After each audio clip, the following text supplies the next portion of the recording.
নমস্কার বন্ধুরা, সবাইকে স্বাগত রাজেশ কিচেনে। অলরেডি ফুলকপি দেখে অনেকেই ভাবছে আবার ফুলকপি, শীতকাল মানেই চারিদিকে ফুলকপি। একদমই না।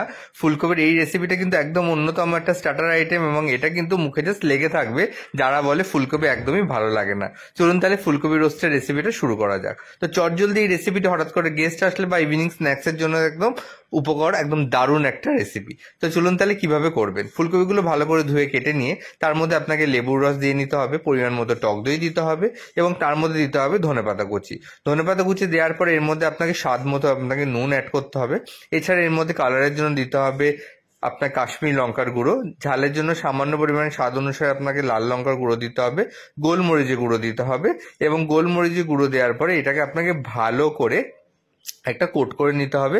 এবং এর মধ্যে যে মেন যে স্পেশাল একটা মশলা সেটা হচ্ছে আপনাকে দিতে হবে, বলুন তো কি, সেটা হচ্ছে চিকেন তন্দুরি মশলা। চিকেন তন্দুরি মশলা দেওয়ার জন্য টেস্টটা এবং স্মেলটা একটা অন্য লেভেলের মাত্রা নিয়ে যাবে এবং এটা কিন্তু খেতে দারুণ লাগবে। আর এর মধ্যে আপনাকে 3 থেকে 4 চামচ মতো আপনাকে সাদা তেল দিয়ে নিতে হবে, বা যদি আপনাকে অলিভ অয়েল থাকে আপনাদের বাড়িতে অলিভ অয়েল দিয়ে নিতে পারেন। এবং এটা ভালো করে ম্যারিনেট করে অন্তত 20 থেকে 25 মিনিট মতো এটাকে আপনাকে রেখে দিতে হবে। এবং এমনভাবে আপনাকে ফুলকপি এই যে এই মশলাগুলোর সাথে মাখিয়ে নিতে হবে যাতে প্রত্যেকটা ফুলকপি সুন্দরভাবে এই মশলাগুলোর সাথে কোট হয়ে যায় এবং সুন্দরভাবে প্রত্যেকটা ফুলকপির উপরে হালকা একটা লেয়ার হয়ে যায় এই মশলা। দেখুন কত সুন্দরভাবে এই পুরো মশলাগুলো দিয়ে আমরা মাখিয়ে নিচ্ছি। এইভাবে মশলাগুলো দিয়ে ফুলকপি মাখিয়ে নেওয়ার পরে জাস্ট আপনাকে 15 থেকে 20 মিনিট বা 25 মিনিট মতো এটাকে আপনাকে জাস্ট ঢেকে রেখে দেবেন এবং তারপরে এটাকে আপনার বাড়িতে এয়ার ফ্রায়ারে করতে হবে। যদি এয়ার ফ্রায়ার না থাকে তখন আপনারা এটাকে ডিপ ফ্রাই করতে পারেন তেলে, কিন্তু যদি বাড়িতে এয়ার ফ্রায়ার থাকে, আমরা আজকে রেসিপিটা এয়ার ফ্রায়ারেই দেখাবো, তো সেক্ষেত্রে খুবই হেলদি, তেল ছাড়া এটা হয়ে যায় এবং চটজলদি কিন্তু এটা হয়ে যায়। আমরা এটা 195 আপনার টেম্পারেচারে এটা 20 মিনিটসের জন্য আমরা করেছিলাম। আরামসে এটা সুন্দরভাবে রোস্ট হয়ে গেছিলো। দেখুন আমাদের ম্যারিনেটটা হয়ে গেছে। এবার চলুন এয়ার ফ্রায়ারে দিয়ে আমরা পুরো ব্যাপারটা আপনাকে স্টেপটা দেখিয়ে দিই। দেখুন এয়ার ফ্রায়ারটা আমরা এখানে খুলে নিয়েছি। এয়ার ফ্রায়ারটার মধ্যে প্রথমে আমরা একটা ফয়েল পেপার দিয়ে নেবো। ফয়েল পেপার দিয়ে নেওয়ার পরে এর মধ্যে একে একে যে ফুলকপিগুলো ছিল সেগুলো আমরা দিয়ে নেবো।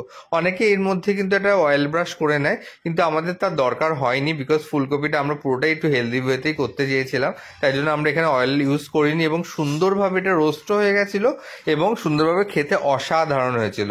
এটা আপনার চায়ে, কফির সাথে বা অনেক যদি মনে করেন মুড়ির সাথে বা ইভিনিংয়ে কোনো স্ন্যাক্স বা বাড়িতে কোনো গেস্ট আসলে স্ন্যাক্স আইটেম হিসাবে ভেজের মধ্যে এটা কিন্তু আপনার হাইলি রেকমেন্ডেড। খেতে অসাধারণ লাগে, একবার ট্রাই করতে পারেন। দেখুন এইভাবে আমরা পরপর পরপর স্টেপ বাইজ আমরা সাজিয়ে দিয়েছিলাম। আমরা 3টে ব্যাচ এটা পুরোটা এয়ার ফ্রায়ারে করে নিয়েছিলাম। এরপরে আমরা এটাকে মোটামুটি 195 আপনার টেম্পারেচারে আপনাকে 20 মিনিটসের জন্য দিয়ে নিয়েছিলাম। 20 মিনিটসের মধ্যে 10 মিনিট পরে আমরা একবার খুলে দেখে নিয়েছিলাম যেটা ঠিক মতো হয়েছে কিনা। তারপরে জাস্ট একবার পাল্টে নিতে হবে। আপনাকে একটা চিমটির সাহায্যে আপনি জাস্ট এটাকে আরেকবার ফোল্ড করে অন্য পাশ দিয়ে নেবেন যাতে আরেক পাশটা দুপাশ সমানভাবে সুন্দরভাবে এটা হয়ে যায়। দেখুন কত চটজলদি এটা হয়ে যায় এবং এই রেসিপিটা আপনার এতটা সুন্দর। শীতকাল মানে আমরা বাঁধাকপি, ফুলকপির কথা শুনলে মনে করি যে প্রত্যেক দিন আর ভালো লাগছে না, কিন্তু এরকমই জিনিসগুলো দিয়ে বাঁধাকপি ও ফুলকপিতে অন্যান্য রেসিপি করলে কিন্তু এই রেসিপিটাই মানুষ খুবই আনন্দ সহকারে খাবে এবং সবার খুব ভালো লাগবে। তো এই রেসিপিটা আজকে আপনাদের কেমন লাগলো অবশ্যই জানাবেন। যদি ভালো লাগে আমাদের ফেসবুক পেজটাকে ফলো করে দেবেন, আমাদের ইউটিউব চ্যানেলটাকে সাবস্ক্রাইব করে দেবেন। আমাদের ফেসবুক পেজে প্রচুর, মানে 100-র উপরে কিন্তু, এবং আমাদের ইউটিউবেও 100-র উপরে কিন্তু রেসিপি অলরেডি আপলোড হয়ে রয়েছে। আপনারা বিভিন্ন রেসিপি ওখানে দেখতে পাবেন সার্চ করে। আমরা বিভিন্ন ধরনের রেসিপি, সেটা আপনাদের ইন্টারন্যাশনাল রেসিপি হোক বা চাইনিজ হোক, মোগলাই আইটেম হোক, ফ্রাই আইটেম হোক, কি ইন্ডিয়ান আইটেম হোক, বা পুরানো দিনের হারিয়ে যাওয়া বাঙালি খাবার, সমস্ত ধরনের রেসিপির সম্ভার কিন্তু আমাদের পেজে বা আমাদের ফেসবুক যে পেজ প্রোফাইলটা আছে বা ইউটিউব চ্যানেলটা আছে আপনারা পেয়ে যাবেন। অবশ্যই একবার ওখানে সবাই রিকোয়েস্ট করবো দেখার জন্য। এবং আপনাদের প্রচুর ভালোবাসা এবং প্রচুর সাপোর্ট পাচ্ছে বন্ধুরা। এই ভালোবাসা এবং সাপোর্ট দেওয়ার জন্য অনেক অনেক ধন্যবাদ, যাতে আগামী দিনগুলো আমরা এইভাবে ভালোবাসা পেতে পারি। এবং আগামী দিনে কি কি রেসিপি আপনারা দেখতে চাইছেন অবশ্যই কমেন্ট করবেন, যাতে সেই রেসিপিগুলো কিন্তু আপনাদের দেখাতে পারি এবং আমরা বুঝতে পারবো যে আপনাদের কোন রেসিপি আপনারা দেখতে চাইছেন, সেই মতো আমরা কিন্তু রেসিপিগুলো আপনাদের দেখাবো। দেখুন কত সুন্দর এয়ার ফ্রায়ারে পুরো ফুলকপিগুলো রোস্ট হয়ে গেছে এবং এটা খেতে এতটা টেস্টি হয়েছিল যে কি বলবো। এটা আপনারা যদি নর্মাল শুধুও খেতে পারেন বা মিউনিস বা কোনো কেচাপের সাথেও কিন্তু আপনারা এটা ট্রাই করতে পারেন। দেখুন আমরা কিন্তু কোনো অয়েল এক্সট্রা ইউজ করিনি। আমরা জাস্ট ফুলকপি যখন আমরা মাখিয়েছিলাম বা ম্যারিনেট করেছিলাম সেই টাইমে আপনাকে 3 চামচের মতো ফুলকপিতে জাস্ট আমরা তেল দিয়েছিলাম, তারপর একদম ছোট্ট চামচে 3 চামচ, এবং কতটা স্পাইসি এবং জুসি হয়েছে এই ফুলকপির রোস্টটা।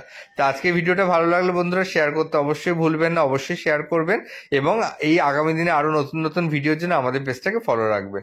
আগামী দিনে দেখা হবে অনেক অনেক নতুন ভিডিও নিয়ে। শীতকাল পড়ে গেছে বন্ধুরা, নিজেদের খেয়াল রাখবেন, সুস্থ থাকবেন।